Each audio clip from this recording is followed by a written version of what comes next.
আসসালামু আলাইকুম, কেমন আছেন সবাই? আশা করি সকলে খুব ভালো আছেন। শামিমাস কিচেনে আপনাদের সকলকে স্বাগতম। স্যান্ডউইচ খাওয়ার জন্য হোক বা বার্গার খাওয়ার জন্য হোক, এই মেয়োনিজটা কিন্তু অবশ্যই লাগে। বাসায় যখন হুটহাট বাচ্চারা বায়না করে বসে স্যান্ডউইচ বা বার্গার খাবে, এই মেয়োনিজটা না থাকার কারণে কিন্তু আমরা বানিয়ে দিতে পারি না।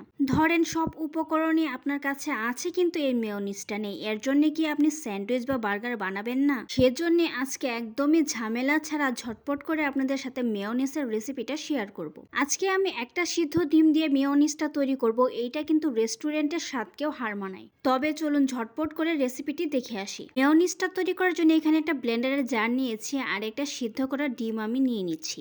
আর দিয়ে দিচ্ছি 2 কোয়া রসুন, আর দিয়ে দিচ্ছি একটা কাঁচামরিচ।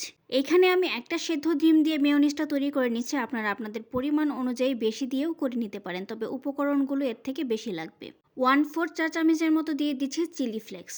1/4 চা চামচ দিয়ে দিচ্ছি কালো গোলমরিচের গুঁড়া। এখানে আপনারা সাদা গোলমরিচের গুঁড়াটাও ইউজ করতে পারবেন। 1/4 চা চামচ দিয়ে দিচ্ছি লবণ, আর দিয়ে দিচ্ছি 1 চা চামচ গুঁড়ো দুধ।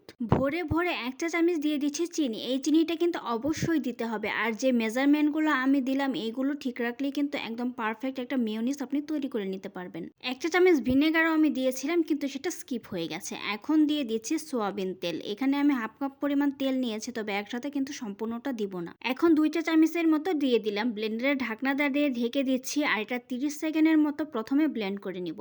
30 সেকেন্ড ব্লেন্ড করার পরে এই অবস্থায় এসেছে। এখন আমি আরও কিছু পরিমাণ তেল এখানে দিয়ে দিচ্ছি, দিয়ে আবারও 30 সেকেন্ডের মতো এটাকে ব্লেন্ড করে নিব। 30 সেকেন্ড ব্লেন্ড করে নেওয়ার পর আরও যেটুকু তেল ছিল সেটুকু সম্পূর্ণ দিয়ে আবারও এটাকে 30 সেকেন্ড ব্লেন্ড করে নিচ্ছি। সম্পূর্ণ প্রসেসটি করতে আমার 1.5 মিনিটের মতো সময় লেগেছে। এটা হচ্ছে আমার মেয়োনিজের ফাইনাল লুক। দেখতে পাচ্ছেন টেক্সচারটা কত সুন্দর এসেছে, আর এটা কতটা ক্রিমি হয়েছে। স্যান্ডউইচ বা বার্গার তৈরি করার জন্য কিন্তু মেয়োনিজটা একদমই রেডি। এটা প্রসেস করতে কিন্তু মাত্র 1 থেকে 2 মিনিটের মতো সময় লাগে। তবে আমার কাছে মনে হয় কাঁচা ডিমের থেকে সেদ্ধ ডিমের মেয়োনিজটা বেশি স্বাস্থ্যকর, আর এর টেস্টটাও কিন্তু একদমই ডিফারেন্ট। রেস্টুরেন্টের তৈরি মেয়োনিজের থেকে আপনি যদি বাসায় তৈরি করেন তাহলে কিন্তু এর টেস্ট আরও দ্বিগুণ বেড়ে যাবে। বাসায় যদি পাউরুটি আর একটু টুকরো মাংস থাকে তাহলে ঝটপট করে এই মেয়োনিজটি তৈরি করে কিন্তু আপনারা স্যান্ডউইচ তৈরি করে দিতেই পারেন বাচ্চাদের। সম্পূর্ণ ভিডিওটি দেখার জন্য ধন্যবাদ। ভিডিওটি যদি ভালো লেগে থাকে লাইক কমেন্ট শেয়ার দিতে একদম ভুলবেন না। এরকম নতুন নতুন ভিডিও পেতে আমার ফেসবুক পেজটি ফলো দিয়ে রাখেন। যদি ইউটিউব থেকে দেখে থাকেন চ্যানেলটি সাবস্ক্রাইব করে পাশে থাকা বেল আইকনটি অন করে দিন। ধন্যবাদ।